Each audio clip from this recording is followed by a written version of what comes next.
Welcome to day 6, my friends, of our meditation journey. Today we talk about successful emotions. In day 5, we opened ourselves to the treasures of an expanded mind. Today we move beyond logic and start tapping into the infinite intelligence guidance of our emotions. Today's meditation centers on the role our emotions play in supporting our success. Nothing is more intimate to us than our emotions. The current of feelings that underlie all of our thoughts and physical sensations has a major influence on every choice we make. Even after a careful, rational analysis, we tend to make our final decisions based on what feels right to us. For that reason, it is vital that we heal and train our emotions to be reliable and trusted allies. We want our emotions to support our success. Emotions like anger, depression, and anxiety can undermine our success, but the answer is not in repressing emotions. Emotions need to move and settle into calmer patterns so that they can reliably support our success with insight, energy, and joy. Oscar Wilde said, "I don't want to be at the mercy of my emotions. I want to use them to enjoy them." I believe that emotions are a gift from the deepest part of our consciousness. What happens when you pause and ask yourself, why do I feel this way? It's through self-awareness that emotions can be your greatest guide, a window to your soul. While reasoning can help us evaluate a situation, it's really with the heart, your center of emotions, that you begin to see most clearly. Our emotions are what connect us to self, to us, that which we call I or the spirit. Negative or positive, our emotions always let us know when we're on the right track and when we're veering off course. When we use our emotions as a beacon, remembering that we are not our emotions, but rather the awareness of the emotion, the awareness behind them, it's then that our emotions can lead us home. That, my friends, is following the light to your own success. Nothing lies closer to us than our emotions. The mind can devise reasons, pros or cons, for any decisions, which can lead to much indecision. To be successful, you have to be decisive. Where the mind might find it very hard to choose what to do, our emotions are often much more reliable. It has been truly said, it is far better to feel your way through life than to think your way through it. Successful emotions must be trained to become a trusted ally. Emotions can work against your success.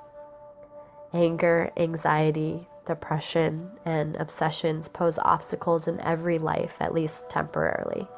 And if any of the negative emotional states persist and become chronic, the obstacles to success are often quite serious.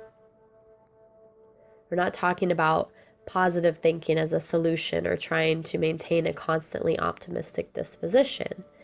Instead, we want to bring emotions into the support group that every successful person needs inside. So, how is that done? Well, first, be aware that emotions are tied to every choice you make. It isn't impossible to purely make rational decisions all the time because every part of your brain participates in everything you feel, think, or do. The emotion centers of the brain never sleep. They are always sending their input to the rational or higher brain. Therefore, deal with your emotions as constant companions and advisors. They can be enormously positive because emotions are the root to deep insight and creativity. Instead of fighting or suppressing negative emotions, accept that every situation has an emotional component. Check in with yourself and ask yourself, how do I feel? When you check into your emotions, you allow them to be expressed and to move. Emotions are meant to move. When you push them down, deny them, or stifle them, they become stuck. If you feel your emotions are causing discomfort during the day, do what you can to return to a state of comfort. The most basic is to get out of the uncomfortable situation, to be alone with yourself so that you can take deep breaths, center yourself, and sit quietly until the discomfort eases. If the emotion is still causing discomfort, turn to your emotional self and say, we can manage this and we can feel better. At the first opportunity, I promise to take care of what is wrong.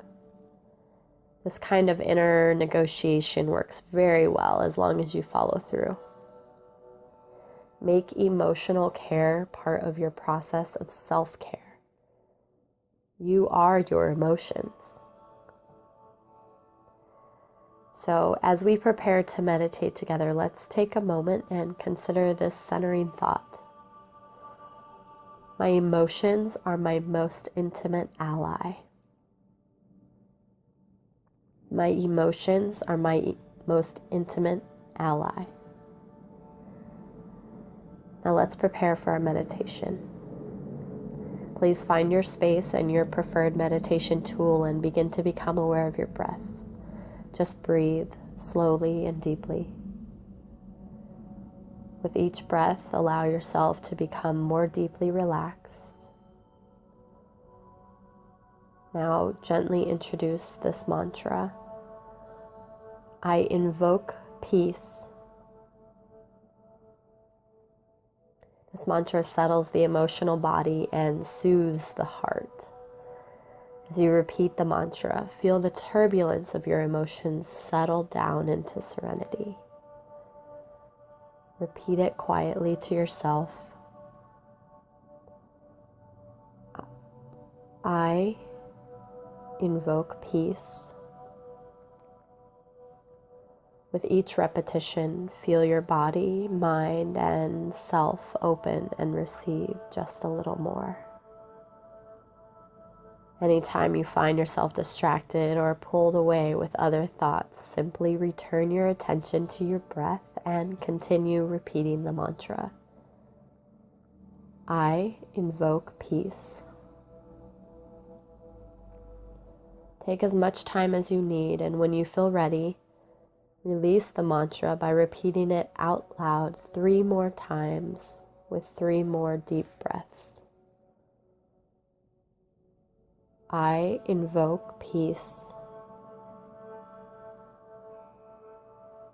When you are finished, please be sure to record about your experience.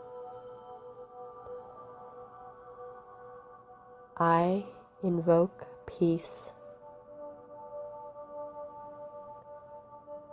Namaste.